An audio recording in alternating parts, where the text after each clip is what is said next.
সকলকে নমস্কার। কিভাবে ভিভিডিআরএস পোর্টালের মাধ্যমে ড্রাই সিজন ম্যানেজমেন্ট ও মনিটরিং করা যাবে এই বিষয়ে আজ আমি এই ভিডিওয়ে আলোচনা করব। পোর্টাল ওপেন করার পর এটি হচ্ছে ব্লক পোর্টাল ও গ্রাম পঞ্চায়েতের পোর্টালের ড্যাশবোর্ড। মনিটরিংয়ের একটি ইম্পর্টেন্ট পার্ট হলো এক্সেপশন রিপোর্ট। এই এক্সেপশন রিপোর্টে গিয়ে আন্ডার পারফর্মিং স্যাম্পল সার্ভে ভেরিফিকেশনে কোনো সুপারভাইজারের নাম আছে কিনা সেটা আগে ভালোভাবে দেখে নিতে হবে। যদি নাম আসে তাহলে সেই সুপারভাইজারের কাজ সঠিকভাবে হয়নি বা সেই সুপারভাইজার সেদিন কাজ করেনি। সুপারভাইজারের রিপোর্ট দেখা হয়ে গেলে তারপরে নিচের অপশানে এসে দেখতে হবে under performing average survey VST. Under performing average survey ভিএসটিতে ক্লিক করে জিপি নেমে গিয়ে জিপি সিলেক্ট করে দেখতে হবে কাদের নাম এসেছে। যদি কোনো জিপির ভিএসটির নাম আসে তাহলে সেটা ভালোভাবে দেখতে হবে টোটাল সার্ভে কাউন্টে সে ফোর্টনাইট অনুযায়ী কতটা সার্ভে করেছে এবং অ্যাভারেজ সার্ভে পার ডে এই অপশানে তার প্রতিদিনের সার্ভের অ্যাভারেজ কত এটি চেক করতে হবে। Under performing average survey VST report দেখার পর এবার দেখে নিতে হবে যে সেম লোকেশন সার্ভে রিপোর্টে ভিএসটিদের নাম আছে কিনা। যদি নাম থাকে তাহলে সেই সকল ভিএসটি সেম লোকেশনে দাঁড়িয়ে সার্ভে করছেন।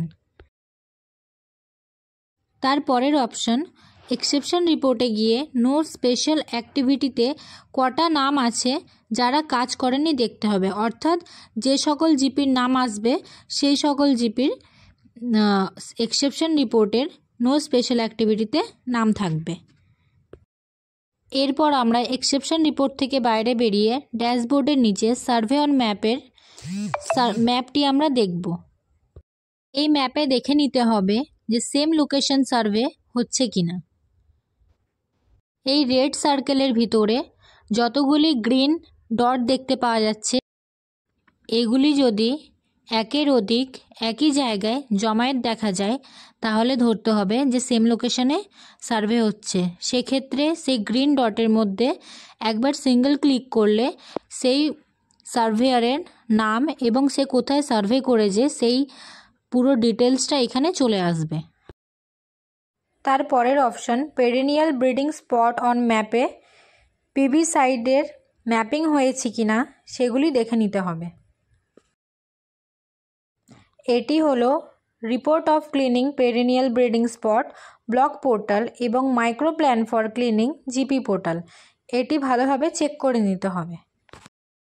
এরপর হচ্ছে জিপি পোর্টালে কিভাবে মাইক্রো প্ল্যান করতে হবে। সাইড আইডিতে সাইড আইডি দিতে হবে। ম্যানেজড বাই হচ্ছে যে কজন ভিসিটি লেগেছে সেটা দিতে হবে। ম্যান্ডেজ টু বি ডিপ্লয়েড এখানে কতদিন লাগতে পারে সেটা দিতে হবে। ক্লিনিং টু কমেন্স অন কোন ডেট থেকে স্টার্ট হচ্ছে এবং ক্লিনিং টু এন্ড অন কোন ডেটে শেষ হবে সেখানে এই ডেটটি দিতে হবে। এরপর চলে আসব রিপোর্ট সেকশনের এনভায়রনমেন্ট আনরিজলভড ইস্যুতে। এখানে দিতে হবে টোটাল ইস্যু কটি রয়েছে, টোটাল ইস্যু রিজলভ কটা আছে, টোটাল ইস্যু আনরিজলভ কটা আছে এবং লাস্ট 30 ডেতে কটা পড়ে আছে। অর্থাৎ আনরিজলভড ইস্যুতে যতগুলি পড়ে থাকবে সেইগুলি অতি শীঘ্রই রিজলভ করে নিতে হবে এবং 30 ডেজেরগুলো কভার করে নিতে হবে।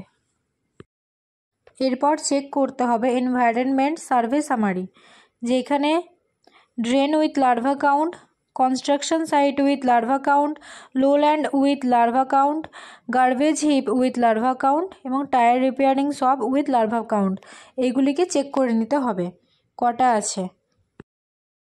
দেন স্পেশাল অ্যাক্টিভিটি রিপোর্টের যে 7টি অপশান আছে সেটি খুব ভালোভাবে দেখতে হবে, যেমন school awareness activity, community awareness special activity, এরকম আরও 5টি রয়েছে, সেগুলি ভালোভাবে চেক করে নিতে হবে।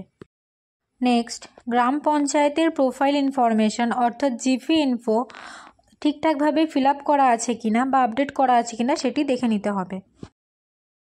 তারপর আরেকবার রিপোর্ট সেকশানে গিয়ে এই 7টি অপশানগুলি ভালোভাবে চেক করে নিতে হবে, যেমন household survey information, environment survey information, unresolved environment survey GP, unresolved household survey GP, verified household information GP, verified environment info GP এবং এনভায়রনমেন্ট সার্ভে অফিস ইনফো। এই 7টিকে ভালোভাবে চেক করে নিতে হবে। তাহলে সকলেই ড্রাই সিজন ম্যানেজমেন্ট ও মনিটরিং করুন পোর্টালের মাধ্যমে এবং সকলকে ধন্যবাদ।